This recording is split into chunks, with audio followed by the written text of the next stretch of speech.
ಕನ್ನಡ ಅನುಭವ ಪರಂಪರೆ ಮತ್ತು ಕನಕ ಎನ್ನುವ ವಿಷಯದ ಕುರಿತ ಹಾಗೆ ವ್ಯಾಖ್ಯಾನ ವಿಶ್ಲೇಷಣಕಾರರಾಗಿರುವ ಶ್ರೀ ಎಂ.ಆರ್. ಸತ್ಯನಾರಾಯಣ ಸರ್ ಅವರು ಮಾತಾಡಲಿಕ್ಕಿದ್ದಾರೆ. ಇದಕ್ಕಿಂತ ಪೂರ್ವದಲ್ಲಿ ಎಂ.ಆರ್. ಸತ್ಯನಾರಾಯಣ ಸರ್ ಅವರ ಕೃತಿಗಳನ್ನು ಕನಕದಾಸ ಸಂಶೋಧನಾ ಕೇಂದ್ರ ಮಂಗಳೂರು ವಿಶ್ವವಿದ್ಯಾನಿಲಯದ ಗ್ರಂಥಾಲಯಕ್ಕೆ ಅವರು ಕೊಡುಗೆಯಾಗಿ ನೀಡ್ತಾ ಇದ್ದಾರೆ.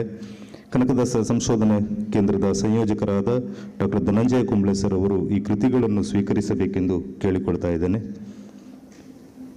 ಎಂ.ಆರ್. ಸತ್ಯನಾರಾಯಣ ಸರ್ ಅವರ ಭಾರತೀಯ ಸಂವಿಧಾನ ಹಾಗೂ ವಿಶ್ವಮಾನವ ಹಕ್ಕುಗಳ ಘೋಷಣೆಗಳು ಕನಕದಾಸರ ಚಿಂತನೆಯ ಹೊನಲು ಎನ್ನುವ ಕೃತಿ, ಶ್ರೀ ಚಂಡಿ ಸಪ್ತಶತಿ ಚಿಂತನೆ ಒಂದು ಕೃತಿ, ಕನಕದಾಸರ ಮೋಹನ ತರಂಗಿಣಿ ಸಂಪುಟ 1, 2 ಮತ್ತು 3, ಕನಕದಾಸರ ಶ್ರೀ ಹರಿಭಕ್ತಿ ಸಾರ ವ್ಯಾಖ್ಯಾನ ಮತ್ತು ವಿಶ್ಲೇಷಣೆ ಕೃತಿಗಳನ್ನು ಕನಕದಾಸ ಸಂಶೋಧನಾ ಕೇಂದ್ರದ ಗ್ರಂಥಾಲಯಕ್ಕೆ ಕೊಡುಗೆ ನೀಡ್ತಾ ಇದ್ದಾರೆ.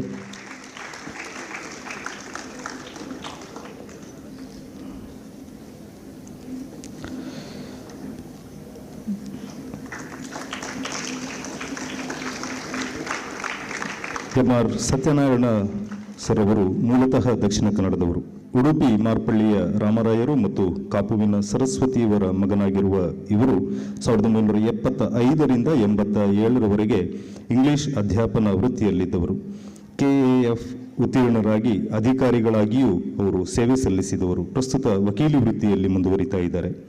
ಹರಿಭಕ್ತಿ ಸಾರಕ್ಕೆ ಸುಮಾರು 1000 ಪುಟಗಳಷ್ಟು ವ್ಯಾಖ್ಯಾನ, ಮೋಹನ ತರಂಗಿಣಿಗೆ 4500 ಪುಟಗಳಷ್ಟು ದೀರ್ಘ ವ್ಯಾಖ್ಯಾನ ಮತ್ತು 3 ಸಂಪುಟಗಳ ಪ್ರಕಟಣೆ, ಕಾಗಿನೆಲೆ ಕನಕದಾಸ ಪ್ರಾಧಿಕಾರ ಪ್ರಕಟಿಸಿದ ಭಾರತೀಯ ಸಂವಿಧಾನದಲ್ಲಿ ಕನಕದಾಸ ಚಿಂತನೆಯ ಹೊನಲು ಕೃತಿ, ಕನಕದಾಸರ ಹರಿಭಕ್ತಿ ಸಾರವನ್ನು 98 ರಾಗಗಳಲ್ಲಿ ಹಾಡಿದ ಹಾಡುಗಳಿಗೆ ವ್ಯಾಖ್ಯಾನ, ಶ್ರೀಚಕ್ರದ ಕುರಿತು 2 ಕೃತಿಗಳು, ಕಾನೂನಿನ ಕುರಿತಂತೆ 3000 ಪುಟಗಳ ದೀರ್ಘ ಸಂಪುಟಗಳನ್ನು ರಚಿಸಿರುವ ಎಂ.ಆರ್. ಸತ್ಯನಾರಾಯಣ ಸರ್ ಅವರು ಕನ್ನಡ ಅನುಭವ ಪರಂಪರೆ ಮತ್ತು ಕನಕ ವಿಷಯದ ಕುರಿತ ಹಾಗೆ ಇನ್ನು ಮುಂದೆ ವಿಚಾರ ಮಂಡಿಸಲಿಕ್ಕಿದ್ದಾರೆ.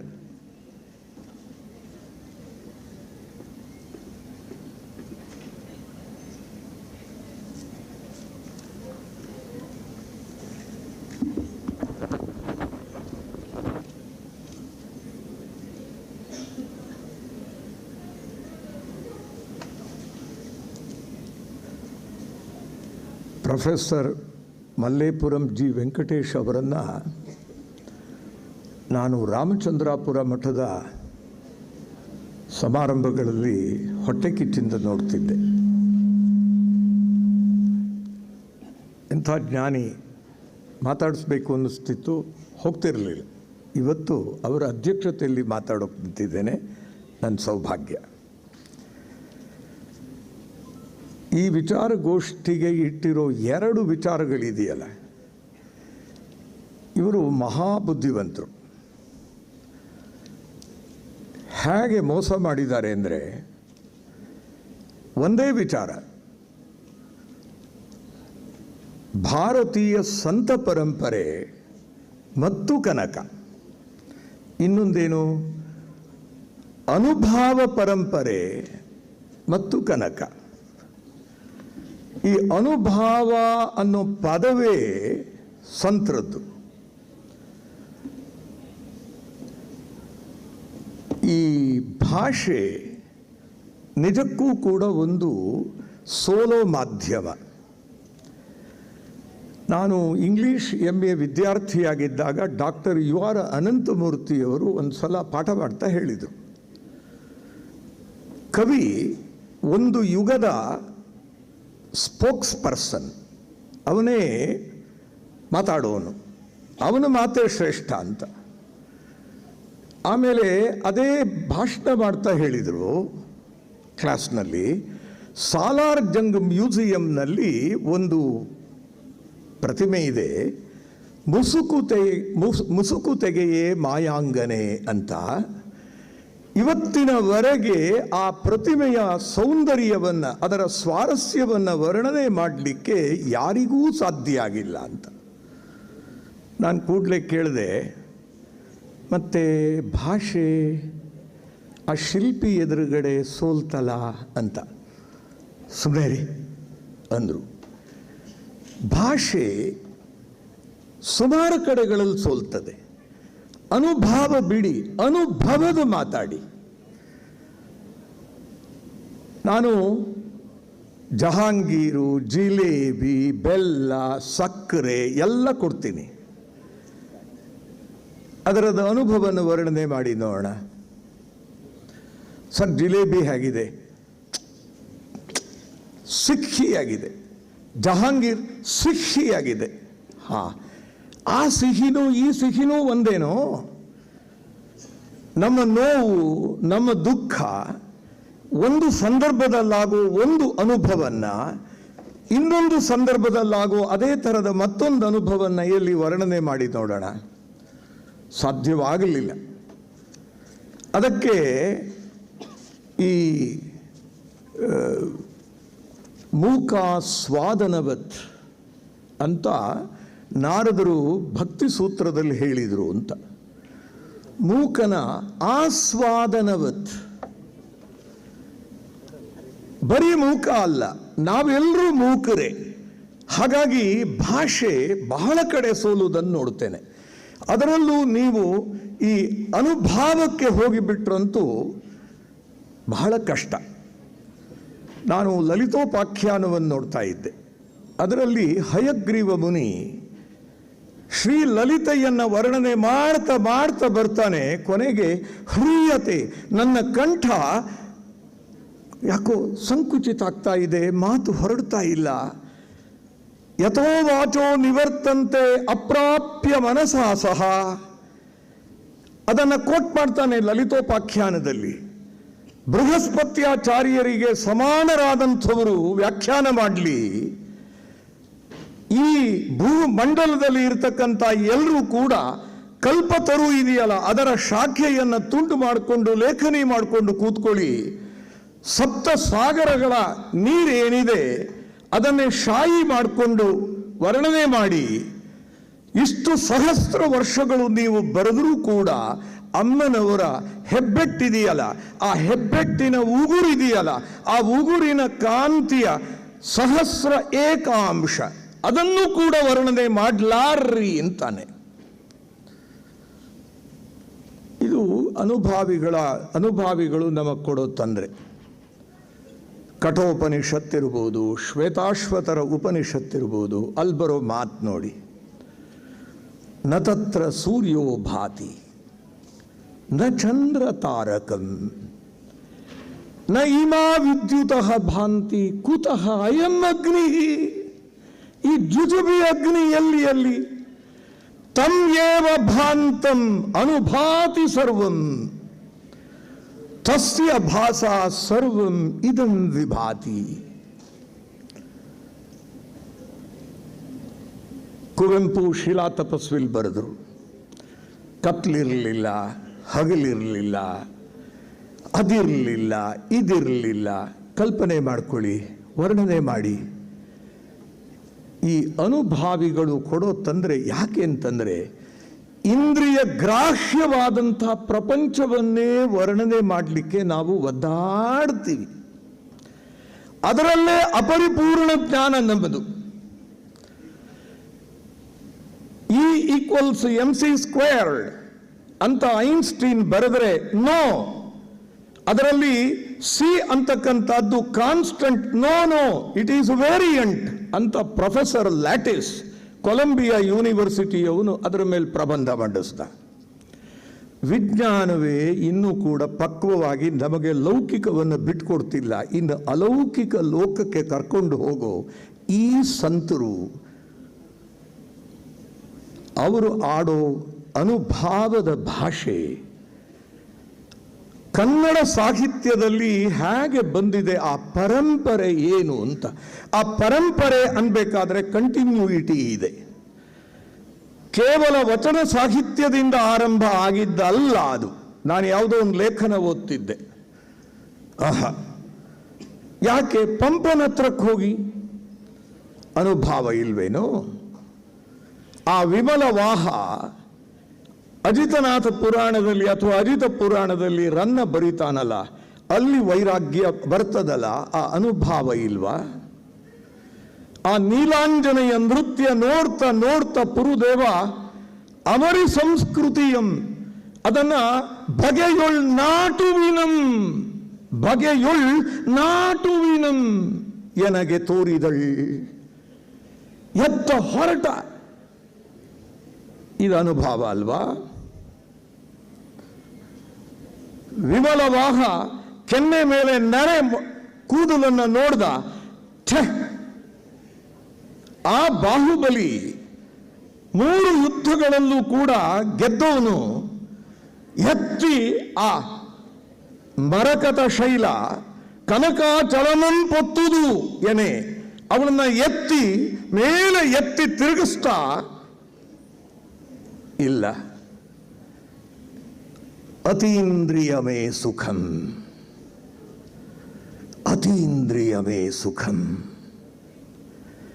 ಅಂತ ಕೆಳಗೆ ಇಳಿಸಿದ್ನಲ್ಲ, ಇದು ಅನುಭವ ಅಲ್ವಾ? ನೆಲಸುಗೆ ನಿನ್ನ ವಕ್ಷದೊಳ ನಿಚ್ಚಳಂ ಈ ಭಟ ಖಡ್ಗ ಮಂಡಲೋತ್ಪಲವನ ವಿಭ್ರಮ ಭ್ರಮರಿಯಪ್ಪ ಮನೋಹರಿ ರಾಜ್ಯಲಕ್ಷ್ಮಿ. ಈ ಮಾತು ಸುಮ್ಮನೆ ಆಡಲಿಲ್ಲ, ಯಾರೋ ರಾಜಕಾರಣಿಗಳಾಡ್ದ ಹಾಗೆ. ತಕ್ಷಣ ಅದನ್ನೆಲ್ಲ ಬಿಟ್ಟು ಅಣ್ಣ ತಗೋ ಹೊರಟ್ನಲ್ಲ. ಇದೇನು?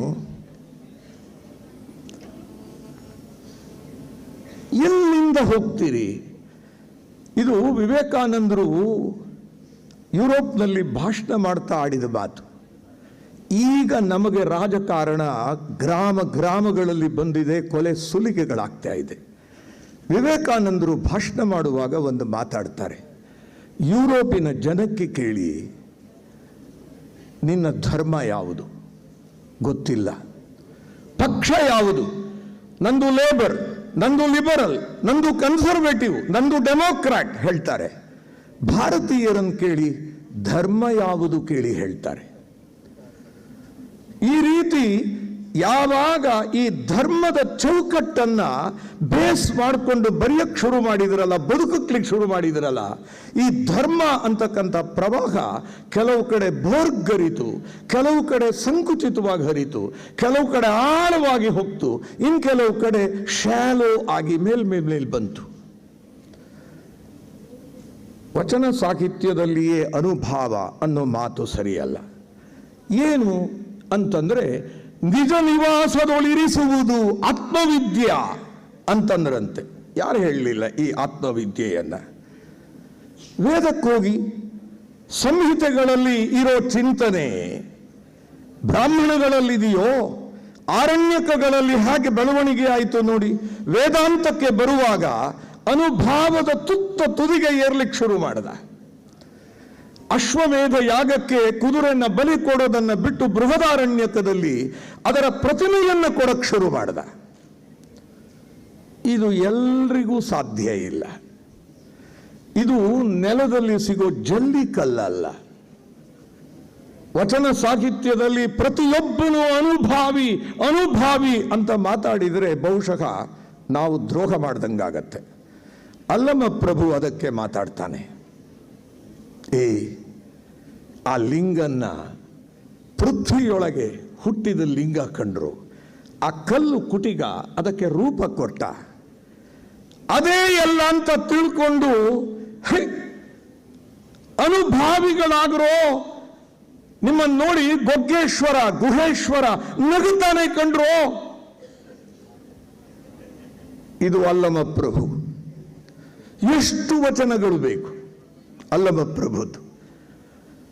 ಅವನು ಹೇಳುವ ಮಾತು ಹಾಗಾಗಿ ನಮಗೆ ಅರ್ಥವಾಗುವುದಿಲ್ಲ.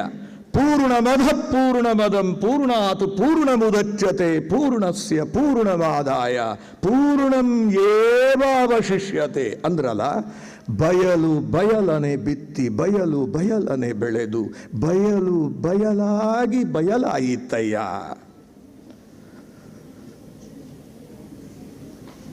ಆ ಅಲ್ಲಮ ಪ್ರಭು ಅವನ ವಚನಗಳನ್ನ ಬೆಳಗಿನ ವಚನಗಳು ಅಂತ ಪಕ್ಕಕ್ಕಿಟ್ವಿ. ಸುಲಭವಾಗಿ ಅರ್ಥವಾಗೋ ವಚನಗಳು ಯಾವುದಿದೆ ಅದನ್ನು ಉದಾಹರಿಸೋದು ಕಲ್ತ್ವಿ. ಯಾಕೆ?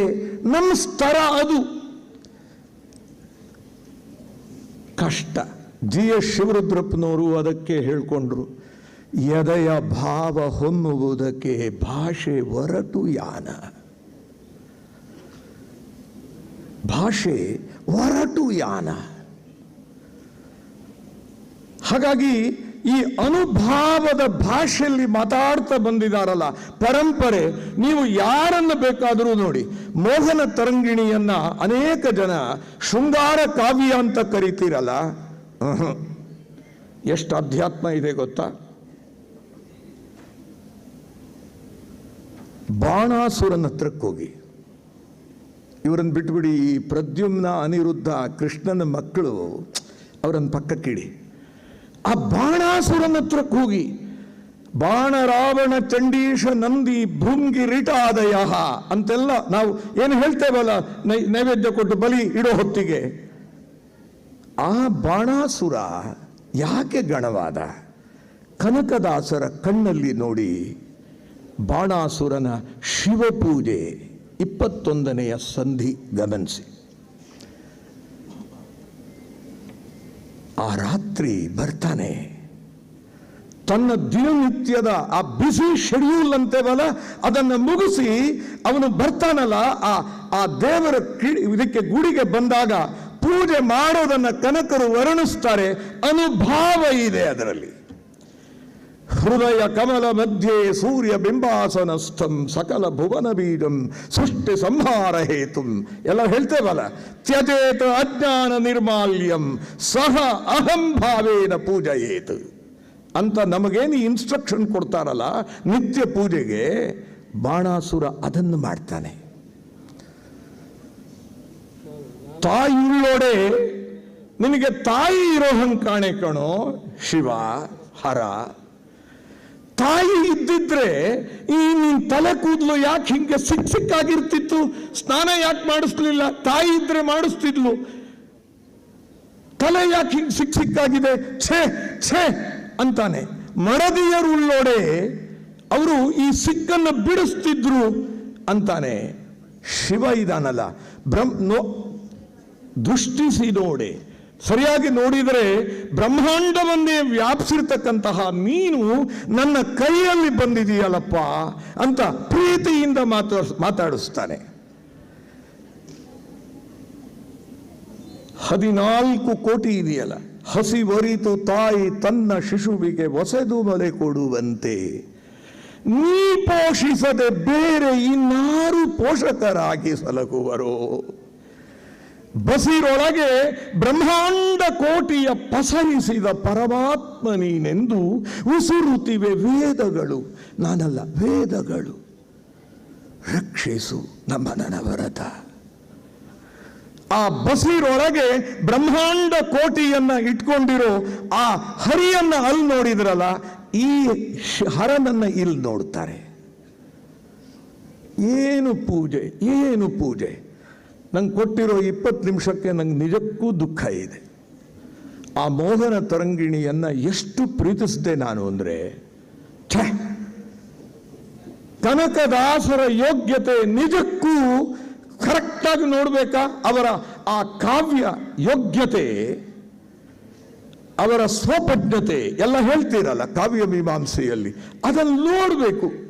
ಮೋಹನ ತರಂಗಿಣಿಯಲ್ಲಿ ನಿಜಕ್ಕೂ ಅಲ್ಲಿ ಹೆಪ್ಪುಗಟ್ಟಿದೆ. ಅಲ್ಲಿ ವರ್ಣನೆ ಮಾಡ್ತಾ ಬರ್ತಾರೆ. ಅವನ 1000 ಕೈಗಳಿಂದ 1000 ದೀಪಗಳನ್ನು ಎತ್ತಿ ಆ ಹರನ ಮಂಡೆಯ ಮೇಲೆ ತಗೊಂಡು ಹೋಗ್ತಾನಲ್ಲ, ಆಗ ಭಸ್ಮಾಸುರನ ಹಸ್ತದಲ್ಲಿದ್ದಂಥ ಬೆಂಕಿ ನೆನಪಾಯ್ತಂತೆ. ಈಶ್ವರನಿಗೆ ಬೆದರಿದ್ದಂತೆ. ಅಂಜದಿರು, ಅಂಜದಿರು, ಶಿವ ಅಂಜಿದ್ದನ್ನು ನೋಡಿ ಅಂಜದಿರು ಅಂತ ಹೇಳಿ ಅವನನ್ನ ಹಾಗೆ ಕಮಲವನ್ನ ತೆಗೆದು ತಲೆ ಮೇಲೆ ಅಂಜದಿರು ಅಂತ ಅಭಯ ಕೊಟ್ಟಂತೆ. ಅಲ್ಲೊಂದು ಮಾತು ಬರುತ್ತೆ, ನೀನು ನಾನಾಗಿರೆ, ನಾನು ನೀನಾಗಿರೆ. ಇದೇ ಅನುಭವ. ಕನಕರು ಅದನ್ನ ಅವನ ವರ್ಣನೆಯಲ್ಲಿ ಮಾಡ್ತಾರೆ. ಬೇಡ, ಪೂಜಾಗೃಹ ಬಿಟ್ಬಿಡಿ, ಶಯ್ಯಾಗೃಹಕ್ಕೆ ಬನ್ನಿ. One of the most aesthetic scenes you see there. Romantic ಅಲ್ಲ, aesthetic. Vulgar ಅಲ್ಲ, aesthetic. ತನ್ನ ಪತ್ನಿಯನ್ನ ಸೊಡರಿನ ಬೆಳಕಿನಲ್ಲಿ ಅವಳ ಕಂಕುಳೆಡೆ ಎಲ್ಲವುದನ್ನು ನೋಡ್ತಾನಲ್ಲ, ಆನಂದಿಸಿದಂಥವನು. ಆದರೆ ನೆನ್ಪಿಟ್ಕೊಳ್ಳಿ, ಅಲ್ಲೊಂದು ಮಾತು ಬರೀತಾರೆ ಕನಕರು. ಈ ರೀತಿ ಸಂಭೋಗ ಕ್ರಿಯೆಯಲ್ಲಿ ನಿರತರಾದಂಥ ಈ ಶಿವ ಭಜಕರು ಬರೀ ಭಜಕರಲ್ಲ, ಅವರು ಅನುಭಾವಿಗಳು. ಯಾಕೆ ಅಂದರೆ ಅವರ ಸಂಭೋಗ ಕ್ರಿಯೆಯನ್ನ ಶಿವಾರ್ಪಣವೆಂದು, ಅದು ಶಿವಾರ್ಪಣ ಮಾಡಿದರು ಅವರು. ಅಲ್ಲಿ ಸಂಭೋಗ ಶೃಂಗಾರ ಕ್ರಿಯೆಯಲ್ಲಿ ಅವರು ಶಿವ ಪೂಜೆಯನ್ನು ನೋಡ್ತಾ ಇದ್ದಾರೆ. ಇಡೀ ನಮ್ಮ ಧಾರ್ಮಿಕ ಸಾಹಿತ್ಯ ಏನು ಹೇಳ್ತಿದೆ, ನಾನು ಯಾವಾಗಲೂ ಕೇಳುವುದು, ಅಲ್ಲ ಸೂಳೆಯರು ಅಮ್ಮನವರಲ್ವಾ ಅಂತ. ಸ್ತ್ರೀಯ ಸಮಸ್ತ ಸಕಲ ಜಗತ್ಸು ತ್ವಯೈಕಯ ಪೂರಿತನ್ನಾಂಬ ಏತತ್ ಕಾತೆ ಸ್ತುತಿಸ್ತವ್ಯ ಪರಾಪರೋಕ್ತಿ. ಸಪ್ತಶತಿ, ಚಂಡಿ ಸಪ್ತಶತಿಯಲ್ಲಿ ಬರೋ ಮಂತ್ರ ಇದು. ಎಲ್ಲ ನೀನೆ, ತ್ವಂ ಏವ ಮಾತಾ ಚ ಪಿತಾ ತ್ವಮೇವ. ಯಾಕೆ ಹೆಂಡತಿ ಅಲ್ವಾ, ಹೆಂಡತಿ ಜೊತೆ ನಡೆಸೋ ಕ್ರಿಯೆ ಹಾಗಾದ್ರೆ ಅದು ದೈವ ಕ್ರಿಯೆ ಅಲ್ವಾ? ಕೊನಾರ್ಕಲ್ಲಿ ಕೆತ್ತಿರೋದು ಹಾಗಾದ್ರೆ ಅಲ್ವಾ? ಹೀಗೆ ನೋಡಿದರೆ ಧರ್ಮದ ಬೆಳಕಲ್ಲಿ ನೀವು ನೋಡ್ತಾ ಹೋದರೆ ಈ ಅನುಭಾವ ಅಂತಕ್ಕಂಥದ್ದು ನಾವು ಏನೇ ಮಾಡಲಿ ಬಂದಿದೆ. ಓದ್ತಾ ಇದ್ದೆ ಇತ್ತೀಚೆಗೆ, ಕಾರ್ಲ್ ಹೆಚ್ ಪಾಟರ್ ಅನ್ನೋನು 25 ವಾಲ್ಯೂಮ್ಸ್ ಪ್ರಕಟಿಸಿದ್ದಾನೆ, ಎನ್ಸೈಕ್ಲೋಪೀಡಿಯಾ ಆಫ್ ಇಂಡಿಯನ್ ಫಿಲಾಸಫಿ ಅಂತ. ನಮ್ಮ ಬುದ್ಧನ ಮೇಲೆ 3 PhDಗಳನ್ನು ಮಾಡಿದವನು. ಆ ನಾಗಾರ್ಜುನನ ಆ ಥೀಸಿಸ್ ಏನಿದೆ ಅದರ ಮೇಲೆ, ಅಶ್ವಘೋಷನ ಮೇಲೆ ಎಲ್ಲ ಬರೆದವನು. ಅವನು ಒಂದು ಮಾತು ಬರೀತಾನೆ. ಡಾಕ್ಟರ್ ಚಂದ್ರಧರ ಶರ್ಮಾ ಅನ್ನೋರು ಒಂದು ಮಾತು ಬರೀತಾರೆ. ಅವರು ಅದ್ವೈತ ಫಿಲಾಸಫಿ ಮೇಲೆ ಒಂದು PhD, ಇನ್ನೊಂದು ಡಿಲೀಟ್ ಮಾಡಿದವರು 1950s. ಇವತ್ತಿನ PhD ತರ ಅಲ್ಲ, ಕಟ್ ಅಂಡ್ ಪೇಸ್ಟ್ PhD ಅಲ್ಲ ಅದು. ಮಾತು ಬರೀತಾರೆ, ಬುದ್ಧ ಕೂಡ ಉಪನಿಷತ್ತಿನ ಪ್ರಭಾವಕ್ಕೆ ಹೇಗೆ ಒಳಗಾಗಿದ್ದ ಅಂತ.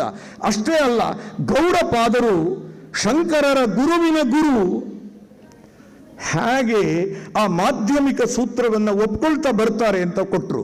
ಹಾಗೆ ಆನಂತರ ಶಂಕರರು ಒಳಗಿಂದ ಬೌದ್ಧರೇ, ಹೊರಗಿಂದ ಖಂಡಿಸ್ತಾರೆ ಅಂತ ಅದಕ್ಕೆ ಉದಾಹರಣೆ ಕೊಡ್ತಾ ಬರ್ತಾನೆ. 1000 ಪೇಜಸ್ ಇದೆ ಥೀಸಿಸ್, ತುಂಬ ಚೆನ್ನಾಗಿದೆ. A critical survey of Indian philosophy ಅಂತ ಓದ್ತಾ ಕೂತಿದ್ದೆ. ಹೀಗೆ ನಾನು ಲಾಯರ್ ಆಗಿ ಇದು 3ನೇ ಅವತರಣಿಕೆ. ಮೊದಲು ಲೆಕ್ಚರರ್ ಆಗಿದ್ದೆ. ಆಗ ಏನೆಲ್ಲ ಪಾಠನ ಆರಾಮವಾಗಿ ಮಾಡಿಬಿಡ್ತಿದ್ದೆ. ಲಾಯರ್ ಆದಮೇಲೆ ಸ್ವಲ್ಪ ಆಲೋಚನೆ ಮಾಡೋದನ್ನು, ಯಾಕೆಂದರೆ ನಾವು we have to question, we have to argue, reasonings ಬೇಕಲ್ಲಿ. ನನಗಿಷ್ಟ ಕಮಲ, ಚಂದ ಅದು, ನೋ ಬರೆಯೋ ಹಾಗಿಲ್ಲ ಜಡ್ಜು, ಲಾಯರು ಹೇಳೋ ಹಾಗಿಲ್ಲ, ನಂಗಿಷ್ಟ ಅಲ್ಲ, ರೀಸನ್ಸ್ ಕೊಡು. ಟೆರೆನ್ಸ್ ಅನ್ನೋನು ಒಂದು ಮಾತು ಬರೀತಾನೆ. ಬರೀ 27 ವರ್ಷ ಬದುಕಿದ್ದ, ಕ್ರಿಸ್ತ ಪೂರ್ವದಲ್ಲಿದ್ದ, ರೋಮನ್ ರಿಪಬ್ಲಿಕ್ ಕಾಲದಲ್ಲಿ. ಅವನೊಂದು ಒಳ್ಳೆ ಮಾತು ಬರೀತಾನೆ. ನಮ್ಮವರು ಅದೇ ಮಾತಾಡಿದ್ದಾರೆ, ನಾನು ಸುಮ್ಮನೆ ಕೋಟ್ ಮಾಡ್ತೀನಿ. ಕೋಟ್ ಹೊಮಿನಿಸ್ ಟೋಟ್ ಸೆಂಟೆನ್ಷಿಯೇ. ಎಷ್ಟು ಜನ ಇದ್ದಾರೋ ಈ ಜಗತ್ತಿನಲ್ಲಿ ಅಷ್ಟು ಅಭಿಪ್ರಾಯಗಳು. 27 ವರ್ಷ ಬದುಕಿದ್ದ ಹುಡುಗ, ಗುಲಾಮಿ ಹುಡುಗ. ಪ್ರತಿಯೊಬ್ಬರು ಆದರೆ ನಂದೇ ಸರಿ ಅಂತ ವಾದ ಮಾಡ್ತಾರೆ. ಅದು ವಿಚಿತ್ರ ಅಂತ ಬರೀತಾನೆ ಫೋರ್ಮಿಯೋ ಅನ್ನೋ ನಾಟಕದಲ್ಲಿ. ಇದನ್ನ ಲ್ಯಾಟಿನ್ ಸ್ಕೂಲುಗಳಲ್ಲಿ ಓದಿಸ್ತಿದ್ರು. ಮಾರ್ಟಿನ್ ಲೂಥರ್ ಪ್ರಾಟೆಸ್ಟೆಂಟ್ ಲೀಡರು ಬಲಾತ್ಕಾರವಾಗಿ ಓದಿಸ್ತಿದ್ದ. ಇದು ಹೌದಲ್ಲ, ಲಾನಲ್ಲೇನೆ ಇದಮಿಥಂ ಅಂತಿಲ್ಲ. ಸುಪ್ರೀಂ ಕೋರ್ಟು ಮೊನ್ನೆ ಹೇಳಿದ್ದನ್ನ ನೆನ್ನೆ ತೆಗಿತದೆ, ನೆನ್ನೆ ಹೇಳಿದ್ದು ಇವತ್ತು ಬದಲಾಯಿಸ್ತದೆ. ಯಾಕೆ? ನಿರಂತರವಾಗಿ ಬದಲಾವಣೆ ಮಾಡ್ತಾ ಹೋಗ್ತಾನೆ. To think is human. ಆದ್ರಿಂದ ಇದ ಮಿಥ್ಯಂ ಅಂತ ಎಲ್ಲೂ ಇಲ್ಲ. ಸಾಹಿತ್ಯದಲ್ಲಿ ನಾನು ಬಹಳ ಸಲ ತಲೆ ಕೆಡಿಸ್ಕೊಂಡಿದ್ದೆ. ನನ್ನ ಹತ್ರ IAS ಪಾಠ ಮಾಡಿಸ್ಕೊಳ್ಳೋಕ್ಕೆ ಬರ್ತಾ ಇದ್ದ ಸೈನ್ಸ್ ಸ್ಟೂಡೆಂಟು ಕನ್ನಡ ಮೇಜರ್ ತಕ್ಕೊಂಡು 3 ವರ್ಷ ಕಷ್ಟಪಟ್ಟು ಓದಿ ಆಮೇಲೆ ಹೇಳಿದ್ಲು, ಸರ್ ನಂಗೆ ಸಾಹಿತ್ಯ ಬೇಡ ಸರ್. ಯಾಕೆ? ಒಬ್ಬೊಬ್ರದ್ದು ಒಂದೊಂದು ಅಭಿಪ್ರಾಯ ಸರ್. ಲಿಟ್ರೇಚರೇ ಹಾಗೆ. ಒಂದು ಕಾಲದಲ್ಲಿ ಮೆಟಫಿಸಿಕಲ್ ಪೊಯೆಟ್ರಿ ಅನ್ನೋದು ನಾನ್ ಸೆನ್ಸ್ ಆಯಿತು, ಅದೇ ಒಂದ್ಸಲ ಗ್ರೇಟ್ ಆಯಿತು. What does John Keats write? Nonsense ಅಂತ ಬರೆದ್ರು. ಅವ ಸತ್ತು ಹೋದ ಕನ್ಸಂಪ್ಷನ್ ನಿಂದ. ಶೆಲ್ಲಿ ಅಬ್ಬರಿಸ್ದ. Who killed him? The critics killed him. ಆಮೇಲೆ ಇವತ್ತಂತೇವೆ John Keats equals Shakespeare. No, excels Shakespeare. ಅಂತಾದರೂ ಒಳಗೆ ಈ ಸಾಹಿತ್ಯದ ಮೂಲಕ ನೋಡಿ, ಕನಕರು ಹೇಳ್ತಾ ಬರ್ತಾರಲ್ಲ, ಅವರಿಗೆ ಆ ಅನುಭಾವಿಯಾದವನಿಗೆ ಆ ತೊಂದರೆ ಗೊತ್ತಿದೆ ಅವನಿಗೆ. ಅದರಿಂದ ಹೇಳ್ತಾರೆ.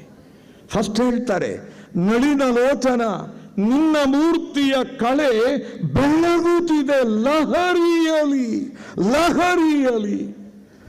ಭೂತಳದೊಳು ಎಲ್ಲಿ? ಭೂತಳದೊಳು ಅಚ್ಚರಿಯಾದ ನಾಮಾಮೃತ ಸಮುದ್ರದಲ್ಲಿ. ಬಳಸುವರು ಸತ್ಕವಿಗಳು, ಅವರ ಅಗ್ಗಳಿಕೆ ಎನಗೆ ಇನಿತಿಲ್ಲ ಇನಿತಿಲ್ಲ. ಸನ್ನತಿಗಳಿಗೆ ಮಂಗಲವ ಇತ್ತು ರಕ್ಷಿಸೋ ನಮ್ಮನು ಅನವರತ. ಬಹುಶಃ ಅವರಿಗೆ ಅರ್ಜುನನ್ ನೆನಪಾಗಿದೆ. ದಿವ್ಯನ್ ದದಾಮಿತೆ ಚಕ್ಷುಹು. ಬಾ ವಿಶ್ವರೂಪನ್ ನೋಡು. ಸಹಸ್ರ ಎಲ್ಲ ಕಡೆ ವಿಶ್ವತೋ ಬಾಹು. ಬಸವಣ್ಣ, ಅಲ್ಲಮ ಪ್ರಭು ಎಲ್ಲರೂ ಹೇಳೋ ಮಾತೆ. ಎಲ್ಲ ವಿಶ್ವತೋ ಬಾಹು, ವಿಶ್ವದಷ್ಟು ಎಲ್ಲ ಎಲ್ಲ ಚಕ್ರ ಎಲ್ಲ ನೋಡು ನೋಡು ನೋಡು ಎಲ್ಲ ಕಡೆ. ಚಂಡಿ ಸಪ್ತಶತಿಯಲ್ಲಿ ಆ ಮಹಿಷಾಸುರ ನೋಡೋದು ಅವಳನ್ನೇ. ಏನಿದು ಗಲಾಟೆ? ಕಿಮ್ಯೇ ತತ್ತಿತಿ, ಏನಿದು ಅನ್ಕೊಂಡು ಓಡ ಬಂದ ಕ್ರೋಧಾತ್ ಆಭಾಷ್ಯ ಮಹಿಷಾಸುರ. ಅವನು ನೋಡ್ತಾನೆ, ಪಾತಾಳವನ್ನ ಒತ್ತಿ ಬಿಟ್ಟಿದ್ದಾಳೆ. ಕಿರೀಟೋ ಲಿಖಿತಾಂಬರಂ, ಅವಳ ಕಿರೀಟ ಕೆತ್ತುತ್ತಾ ಇದೆಯಂತೆ, ಕೆರಿತಾ ಇದೆ ಆಕಾಶವನ್ನ. ಪಾತಾಳವನ್ನು ತಪ್ಪಿಸಿದಾಳೆ. ದಿಶೋ ಭುಜ ಸಹಸ್ರೇಣ ಸಮಂತಾದ್ ವ್ಯಾಪ್ಯ ಸಂಸ್ಥಿತಾಂ. ಇಷ್ಟೇ ತಾನೇ ಎಲ್ಲರೂ ಹೇಳಿದ್ದು. ಭಗವದ್ಗೀತೆ ಹೇಳುವುದು ಇನ್ನೇನು? ಎಲ್ಲ ಎಲ್ಲ ಎಲ್ಲ ಯದ್ಯದ್ ವಿಭೂತಿ ಮತ್ಸತ್ವಂ ಶ್ರೀಮದುರ್ಜಿತಮೇವ ತತ್ತತ್ಯೇವ ಅವಗಚ್ಚತ್ವಂ ಮಮ ತೇಜೋಂಶ ಸಂಭವಂ. ಅಷ್ಟೇ ತಾನೇ? ಈ ರೀತಿ ಎಲ್ಲವುದನ್ನು ಕೂಡ ಅವರು ಹೇಳ್ತಾ ಇದ್ದಾರೆ. ಆ ಅರ್ಜುನ ಮಾಡಿದ್ದೇನು? ಮಾರಾಯ ದಯಮಾಡಿ ಆ ಬೇಡ, ನಿನ್ನ ಈ ವಿಶ್ವರೂಪನ್ನ ನೋಡ್ಲಾರೆ, ನಿನ್ನ ಆ ಮಾನುಷ ರೂಪವನ್ನೇ ತೋರಿಸು, ಆ ಮಾನುಷ ರೂಪ ತೋರಿಸು, ನೋಡ್ಲಾರೆ ಅಂತ ಸೋತ. ದಿವ್ಯವಾದ ಕಣ್ಣು ಬಂದರೂ ನೋಡ್ಲಿಕ್ಕೆ ಆಗಲ್ಲ ನಮಗೆ ಈ ವಿಶ್ವರೂಪವನ್ನ ಅನ್ನೋ ಸತ್ಯ. ಕನಕರು ಎಷ್ಟು ಬುದ್ಧಿವಂತರು, ಅನುಭಾವಿ. ಪೊಗಳಲಳವೇ ನಿನ್ನ ನಾಮವ, ಪೊಗಳಲು ಅಳವೇ ನಿನ್ನ ನಾಮವ, ನಿನ್ನ ನಾಮವ. ಸುಗುಣ ಸಚ್ಚಾರಿತ್ರ ಕಥನವ ಅಗಣಿತೋಪಮ ಅಮಿತ ವಿಕ್ರಮ ಗಮ್ಯ ನೀನ್ ಎಂದು ನಿಗಮತತಿ ಕೈವಾರಿಸುತ್ತ ಪದಯುಗವ ಕಾಣದೆ ಬಳಲುತ್ತಿದೆ. ಆ ವೇದಗಳ ಸಮೂಹ ನಿಗಮತತಿ ಕೈವಾರಿಸುತ್ತ ಹೊಗಳ್ತಾ ಹೊಗಳ್ತಾ ನಿನ್ನನ್ನು ಕೊಂಡಾಡ್ತಾ ನಿನ್ನಯ ಪದಯುಗವ ಕಾಣದೆ ಬಳಲುತ್ತಿದೆ. ವಾಸುಕಿ ಶಯನ ಅಲ್ಲ, ಮತ್ತ ಸೌಂದರ್ಯ ನೋಡಿ. ವಾಸುಕಿ ಮೇಲೆ ಮಲಗಿದಾನೆ, ಅವನ ಪಾದ ಕಾಣಿಸ್ತಾ ಇದೆ. ವಾಸುಕಿ ಶಯನ.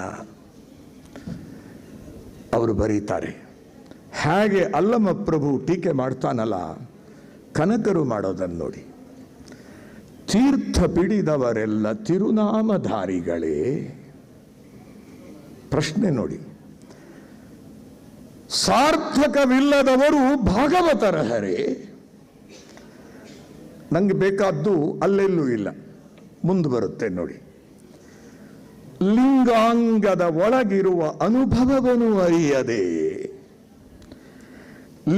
ಅಂಗಲಿಂಗದ ನೆಲೆಯು ಗುರುತಾಗದೆ, ಜಂಗಮ ಸ್ಥಾವರದ ಹೊಲಬು ತಾನ್ ಅರಿಯದೆ, ಭಂಗಿ ಮುಕ್ಕುವರು ಎಲ್ಲ ಲಿಂಗವಂತರಹುದೇ. ಲಿಂಗ ಕೈಯಲ್ಲಿ ಹಿಡಿದು ಅದೇನು ಅಂತ ಸೋಮನೆ ಅದನ್ನೇ ದೇವರು ದಡ್ರ ಅದಲ್ರೋ, ಒಳಗಿರೋ ಲಿಂಗನ್ ನೋಡ್ರೋ. ಬಿಡ್ಲಿಲ್ಲ ಅವರಲ್ಲಿ. ಆ ಕಾಲಕ್ಕಾಗಲೇ ಮಹಮ್ಮದೀಯರು ಅವರಿರೋ ಜಾಗಕ್ಕೆ ಬಂದುಬಿಟ್ಟಿದ್ರು. ಬಹಮನೀಯರು ಎಲ್ಲ ಅಲ್ಲ ಖುದಾನೆಂಬ ಅರ್ಥವನ್ನು ತಿಳಿಯದೆ, ಮುಲ್ಲಾ ಶಾಸ್ತ್ರದ ಹೊಲಬು ಗುರುತಾಗದೆ, ಸುಳ್ಳು ಕೂಗನೆ ಕೂಗಿ ಬೊಗಳಿ ಬಾಯ್ದೆರೆವಂಥ ಕಳ್ಳರಿಗೆ ತಾ ವೀರ ಸ್ವರ್ಗ ದೊರಕುವುದೇ. ಅವರನ್ನು ಬಿಡಲಿಲ್ಲ. ಸುಮ್ಮನೆ ಅಲ್ಲ ಅಂತ ದಡ್ರ. ಒಳಗೆ ನೋಡ್ರು, ಒಳಗೆ ನೋಡ್ರು, ಒಳಗಿದ್ದಾನೆ ಕಂಡ್ರು. ಹೃದಯ ಕಮಲ ಮಧ್ಯೆ ಸೂರ್ಯ ಬಿಂಬಾಸನಸ್ಥಂ, ಸಕಲ ಭುವನ ಬೀಜಂ ಸೃಷ್ಟಿ ಸಂಹಾರ ಹೇತುಂ, ನಿರತಿಶಯ ಸುಖಾರ್ಥಂ. ಸುಖಾರ್ಥ ಅದು ಯಾವುದು? ನಿರತಿಶಯ ಸುಖಾರ್ಥ. ಅತೀಂದ್ರಿಯಮೇ ಸುಖಂ. ಬಾಹುಬಲಿ ಹೇಳಿದ ಹಾಗೆ ಹುಡುಕ್ತಾ ಇದೆ ಕಂಡ್ರು ಅಂದ್ರಲ್ಲ. ನೋಡಿ ಇವ್ರು ಹೇಳೋದು ಈಗೊಂದು ಮಾತು ಹೇಳ್ತಾರೆ. 6 ಚಕ್ರದ ನೆಲೆಯು, 6 ಚಕ್ರದ ನೆಲೆಯು ಒಂದು ದಿನ ತನುವಿನಲ್ಲಿ ನಡೆಯುವುದು. ಇಂದು ಭಾಸ್ವರ ಸ್ವರಗಳು 21,607 ಭಾಗದಲ್ಲಿ ಬಂದದನು ಉಡು ಚಕ್ರದಲ್ಲಿಗೆ ತಂದು ಧಾರೆಯ ನೆರೆದ ಮುನಿಕುಲ ವೃಂದ ಹೃದಯನು ನೀನು ರಕ್ಷಿಸೋ ನಮ್ಮನು. ಮೂಲಾಧಾರ, ಸ್ವಾಧಿಷ್ಠಾನ, ಮಣಿಪುರ, ಅನಾಹತ, ವಿಶುದ್ಧಿ, ಆಜ್ಞಾ, ಸಹಸ್ರಾರ 6 ಚಕ್ರದ ನೆಲೆಯು.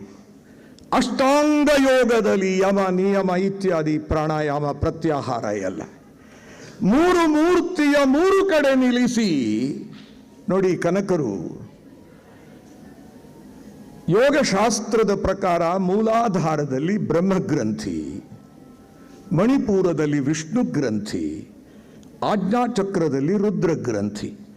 ಮೂಲಾಧಾರೈಕ ನಿಲಯ ಬ್ರಹ್ಮಗ್ರಂಥಿ ವಿಭೇದಿನಿ, ಮಣಿಪುರಾಂತರುದಿತ ವಿಷ್ಣು ಗ್ರಂಥಿ ವಿಭೇದಿನಿ, ಆಜ್ಞಾಚಕ್ರಾಂತರಾಲಸ್ಥ ರುದ್ರಗ್ರಂಥಿ ವಿಭೇದಿನಿ, ಸಹಸ್ರಾರಾಂಬುಜಾರೂಢ ಸುಧಾ ಸಾರಾಭಿವರ್ಷಿಣಿ. ಬಂತಲ್ಲ ಲಲಿತಾ ಸಹಸ್ರನಾಮದಲ್ಲಿ ಅದನ್ನು ಹೇಳ್ತಾ ಇದ್ದಾನೆ ನೋಡಿ. 3 ಮೂರ್ತಿಯ 3 ಕಡೆ ನೆಲೆಸಿ ಕಾರುಣ್ಯ ನಿಧಿಗಾಗಿ ನೆರೆಯಾದಿ ಕೇಶವನ ಸೇರಿ ಬದುಕಿದವರಿಗೆ ಕನಕರು ಎಲ್ಲ ನಂದೇನಿಲ್ಲ. ಇನ್ನೊಂದು ವಿಚಾರ, ಮೋಹನ ತರಂಗಿಣಿಯನ್ನ ಅವರು ತಾರುಣ್ಯದಲ್ಲಿ ಬರೆದ್ರು, ಹೆಂಡತಿಯನ್ನ ಪಕ್ಕ ಕೂರಿಸ್ಕೊಂಡಿದ್ರು. ಆ ಪ್ರಣಯ ಮುದ್ರೆ ಎಂತೆಲ್ಲ ಕಥೆ ಬರೆದ್ರಲ್ಲ. ನೀವು ಮೋಹನ ತರಂಗಿಣಿಯ ಸಂಧಿ ಹೋಗಿ ಅಲ್ಲಿ ಬರಿತಾನೆ ನೋಡಿ. ಕೃತಿ ಪೇಳ್ದ ಕನಕದಾಸೋತ್ತಮ. ಅಷ್ಟೊತ್ತಿಗಾಗಲೇ ಅವ ಕನಕದಾಸೋತ್ತಮ ಆಗಿಬಿಟ್ಟಿದ್ದಾನೆ. ಕೃತಿ ಕೇಳ್ದವಳು ಅತಿ ಸುಜ್ಞಾನ ವಧೂಟಿ, ಕೃತಿಗೆ ಕರ್ತನು ಕಾಗಿ ನೆಲೆಯಾದಿ ಕೇಶವ. ಬಾಡಾದಲ್ಲಿ ಇದ್ದಂಥ ರಂಗನಾಥನ ಮೂರ್ತಿಯನ್ನು ಕಿತ್ಕೊಂಡು ಬಂದು ಅಲ್ಲಿ ಮುಸಲ್ಮಾನರ ಹಾವಳಿ ಜಾಸ್ತಿ ಆಯಿತು ಅಂತ ಹೇಳಿ ಮಾಜಿ ಪಾಳೆಗಾರ ಅಥವಾ ರಾಜ್ಯಭ್ರಷ್ಟ ಓಡ್ ಬಂದು ಕಾಗಿನೆಲೆಯಲ್ಲಿ ನಿಂತ ಅಲ್ಲಿ ಆದಿಕೇಶವನ್ನ ನಿಲ್ಲಿಸ್ತ ಅಂತ ಕತೆ ಹೇಳ್ತಾರೆ. ಕನಕದಾಸರ ಬಗ್ಗೆ ಬಹಳ ರಗಳೆ ಇದೆ. ನಿಜ ಹೇಳೋದಾದರೆ ನೀವು ಅವರು ಕೃಷ್ಣ ಶರ್ಮರನ್ನು ಕೇಳಿ, ಎಂ ಕಲ್ಬುರ್ಗಿನ ಕೇಳಿ, ಅವರ ಪ್ರಕಾರ ಅವರು ಕುರುಬರೇ ಅಲ್ಲ. ಮತ್ತು ವಾಲ್ಮೀಕಿ ನಾಯಕರು ಅವ್ರು ಹುಟ್ಟಿದ್ದೆಲ್ಲಿ? ನೀವು ಹಾಕ ರಾಜೇಗೌಡ್ರನ್ನು ಕೇಳಿ, ಅದು ಇವ್ರದ್ದು ಎಂಥ ಕನ್ನಡ ಸಂಸ್ಕೃತಿ ಇಲಾಖೆಯನ್ನು ಪ್ರಕಟಿಸಿದೆ, ಅದರಲ್ಲಿ ಬರೀತಾರೆ ನೋಡಿ, ಮಹಾಪೋಲಿ, ಪೋಲಿ ಅಲ್ಲ ಲೋಫರ್ ಕನಕದಾಸರು ಚಿಕ್ಕನ್ನಲ್ಲಿ ಮಾಡಬಾರದ ಕೆಲಸ ಮಾಡಿದರು. ಕಂಡವರನ್ನ ಕೆಡಿಸಿದ್ರು, ಹೆಣ್ಣು ಮಕ್ಕಳನ್ನ ಲೂಟಿ ಮಾಡಿದರು, ಅಯೋಗ್ಯ. ಅದನ್ನು ನೋಡಕ್ಕಾಗದೆ ಅಪ್ಪ ಅಮ್ಮ ಸತ್ರು. ಆಮೇಲೆ ಅವ್ರಿಗೆ ಬೇಜಾರಾಯಿತು. ಇದಕ್ಕೆ ಆಧಾರ ಏನು? ತರಳತನದಲ್ಲಿ ಕೆಲವು ದಿನ ದುರುಭರದ ಗರ್ಭದಿ ಕೆಲವು ದಿನ ಮೈ ಮರೆದು ನಿಮ್ಮ ಅಡಿಗೆ ಎರಗದಾದೇನೋ ವಿಷಯ ಕೇಳಿಯಲಿ. ನರಕ ಭಾಜನನಾಗಿ ಕಾಮಾತುರದಿ ಪರಧನ ಪರಸತಿಗೆ ಮನಹರಿದ ಪಾಪವ ಕಳೆದು ರಕ್ಷಿಸೋ ನಮ್ಮನು ಅಂತ ಅಳ್ತಾರೆ ನೋಡು ಅಲ್ಲಿ. ಅದು ಮರೆದೆನಭ್ಯುದಯದಲ್ಲಿ ನಿಮ್ಮನು ಮರೆಯೇನು ಆಪತ್ತಿನಲ್ಲಿ ಹರೀ ಎಂದೊರಲುವೇನೋ ಮನವು ಏಕಭಾವದೊಳು ಇಲ್ಲ.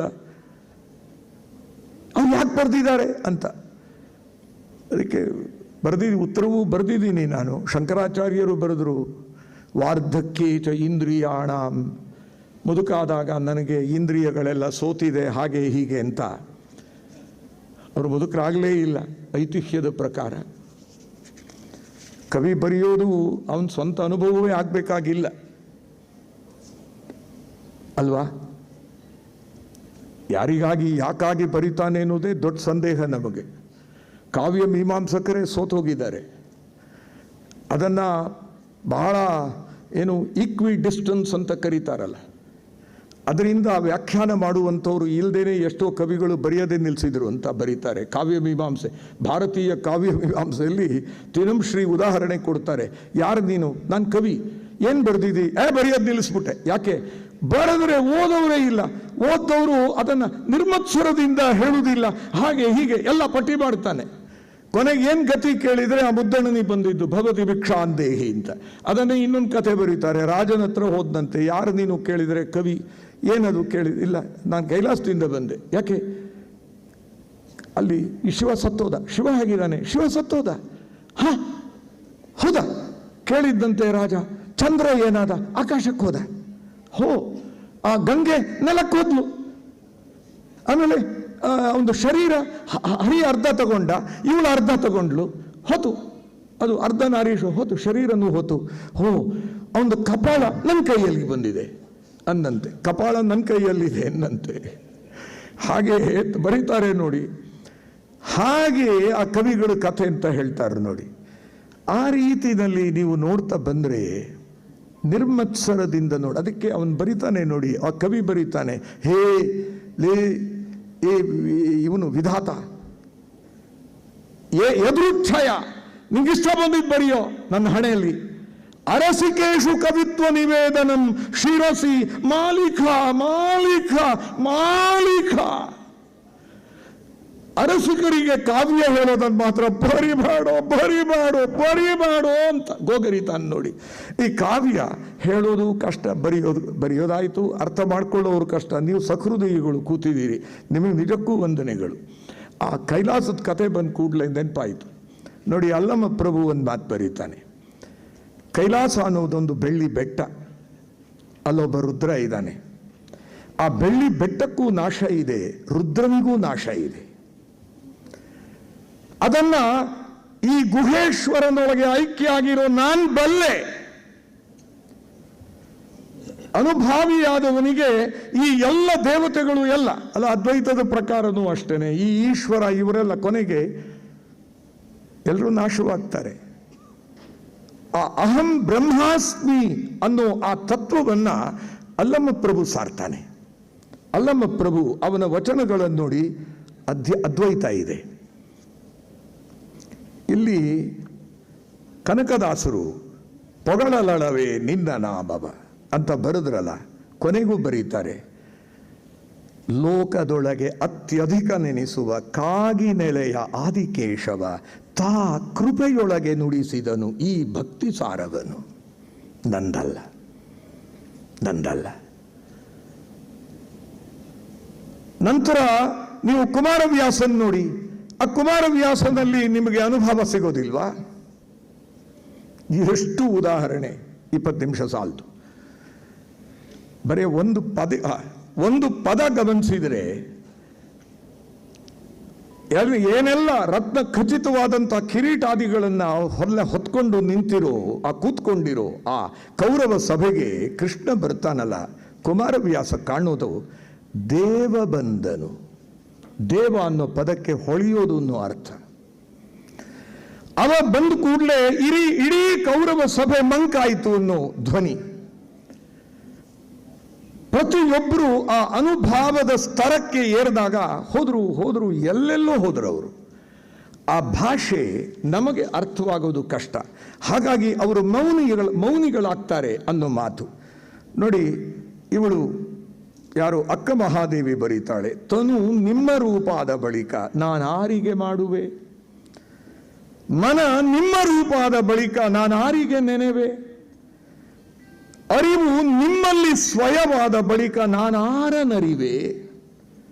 ಚನ್ನಮಲ್ಲಿಕಾರ್ಜುನ ನಿಮ್ಮಲ್ಲಿ ನೀವಾಗಿ ನಿಮ್ಮಿಂದ ನಿಮ್ಮ ಮರೆದೆವಯ್ಯ. ಆಯ್ತು. ಬಸವಣ್ಣ ಇದೇ ಮಾತು ಬರೆದ್ರು. ಈ ತ್ರಿವಿಧ ನಾಸ್ತಿಯಾದ ಬಳಿಕ ಎನ್ನ ನಾ ಹಾಡಿಕೊಂಡೆ ಕಾಣ ಕೂಡಲ ಸಂಗಮ ದೇವ. ನನ್ನನ್ನೇ ನಾನು ಹಾಡ್ಕೊಳ್ಳೋದು, ನಾನೇ ನೀನಾಗೋದು, ನೀನು ನಾನಾಗೋದು. ಇದು ನನಗೆ ಮೋಹನ ತರಂಗಿಣಿ ಕಂಡಿದೆ, ಅವರ ನಾನಾ ಕೀರ್ತನೆಗಳಲ್ಲಿ ಕಂಡಿದೆ. ಹರಿಭಕ್ತಿ ಸಾರ ಬಿಡಿ, ಎಷ್ಟೋ ಕಡೆಗಳಲ್ಲಿ ಅವರು ದ್ವೈತ ಹೇಳ್ತಿದ್ದಾರೋ ಅನ್ನೋ ಸಂದೇಹವೂ ಬರ್ತದೆ. ಸಾರವಿಲ್ಲದ ದೇಹವಿದು ನಿಸ್ಸಾರವಾಗಿಹ ತನುವಿನಲಿ ಸಂಚಾರಿಯಹ ನೀನ್ ಇದ್ದು ಕಡೆಯಲ್ಲಿ ತೊಲಗಿ ಹೋಗುತ್ತಲಿ, ದೂರ ತಪ್ಪಿಸಿಕೊಂಡು ಬರಿಯ ಅಪದೂರ ಹೊರಿಸಿದೆ ಜೀವನಲಿ.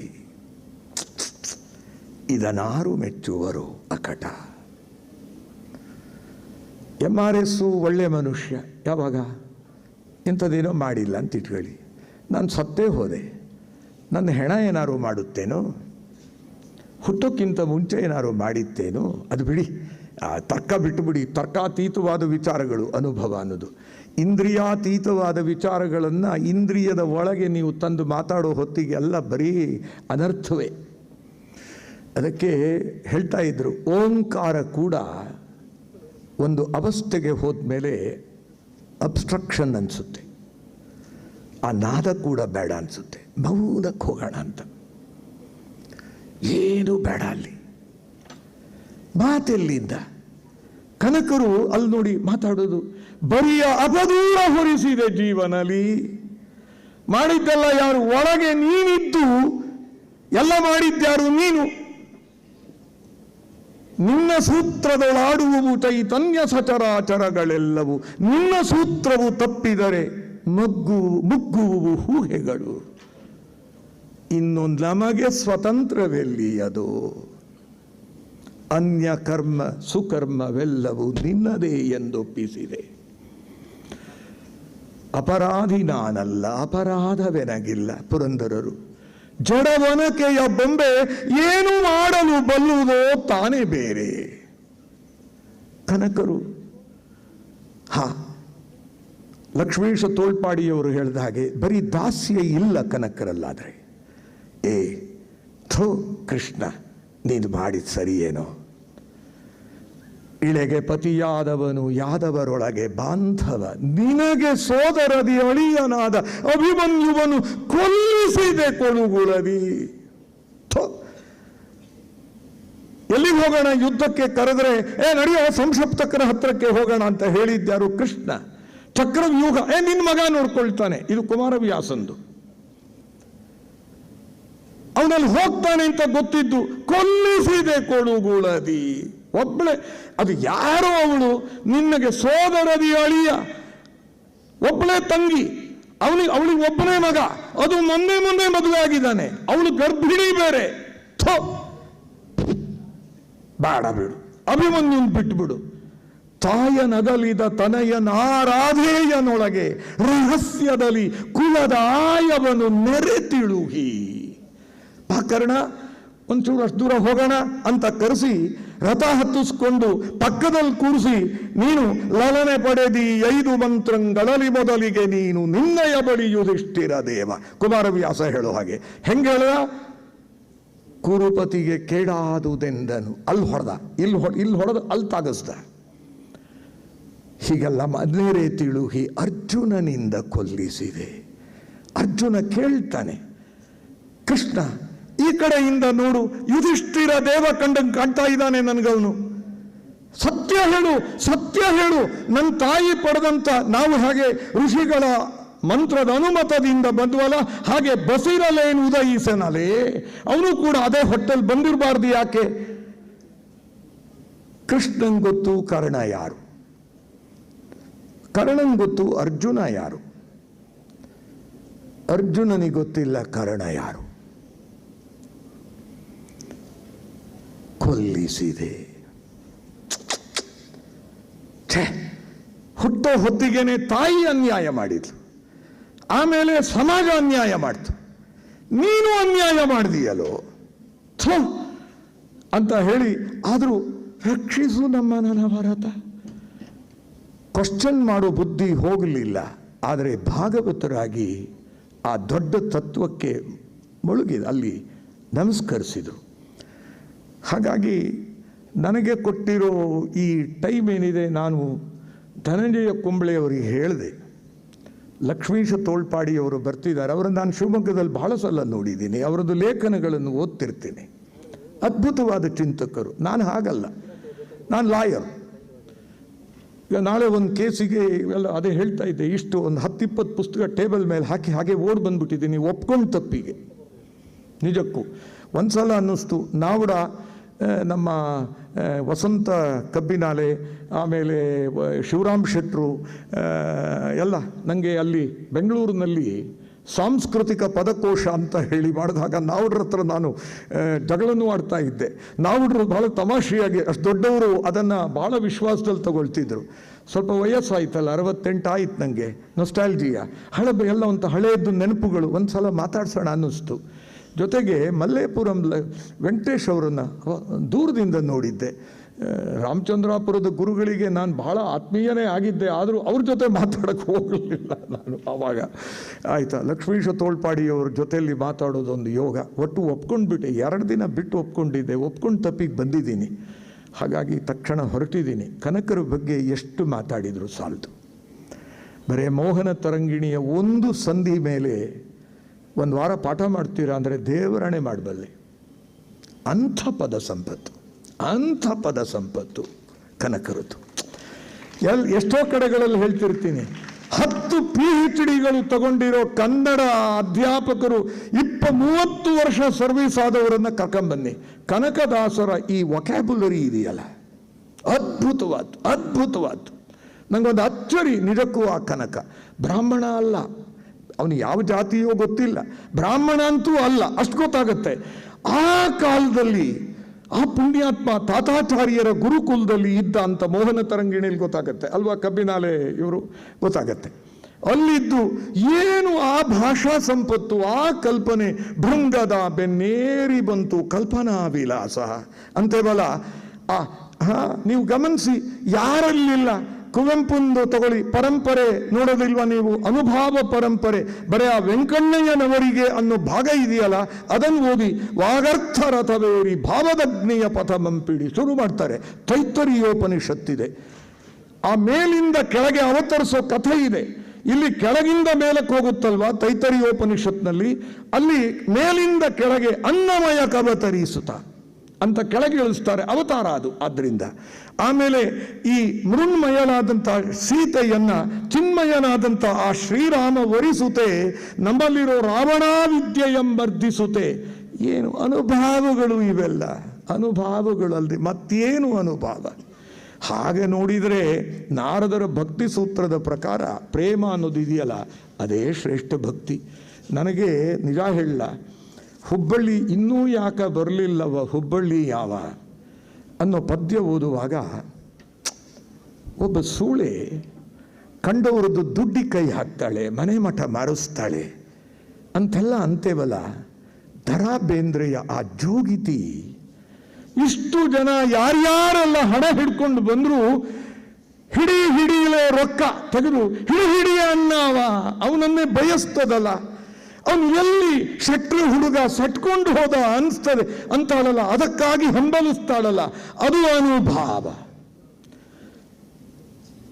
ಭಾವದಲ್ಲಿ ಅನುವಾಗಿ ಹೋಗ್ತಿರಲ್ಲ, ಅದು ಅರ್ಥವಿಲ್ಲದ ಮಂತ್ರೋಚ್ಚಾರಣೆ, ದರ್ಶನವಿಲ್ಲದ ಮಂತ್ರ ಪಠಣ. ಶ್ರೀರಂಗರು ಹೇಳ್ತಾ ಇದ್ರು, ಸೋಮ್ಮನೆ ಗಾಯತ್ರಿಗೆ ತತ್ವವಿದ್ರು ಅಂತ ನೀರು ಚೆಲ್ಲಿದ್ರೆ ಅದ್ರ ಬದಲು ತೋಟಕ್ಕಾರು ನೀರು ಹಾಕ್ರೋ ಅಂತಿದ್ರು ರಂಗರು, ಶ್ರೀರಂಗರು. ಅನುಸಂಧಾನವಿಲ್ಲದ್ದು, ದರ್ಶನವಿಲ್ಲದ್ದು ಇದಲ್ಲ.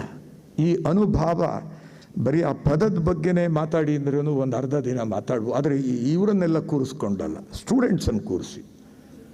ಆಯಿತಾ? ಥ್ಯಾಂಕ್ ಯು ಆಲ್ ನನ್ನನ್ನು ಕರೆಸಿದ್ದಕ್ಕೆ.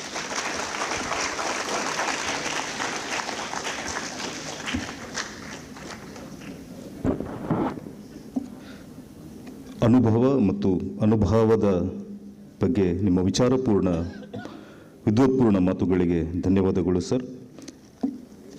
ವಿಚಾರಗೋಷ್ಠಿಯ ಅಧ್ಯಕ್ಷತೆಯನ್ನು ವಹಿಸಿಕೊಂಡಿರುವ professor Mallepuram G Venkatesh sir ಅವರು ಬೆಂಗಳೂರು ಜಿಲ್ಲೆಯ ನೆಲಮಂಗಲದಲ್ಲಿ ಜನಿಸಿದವರು.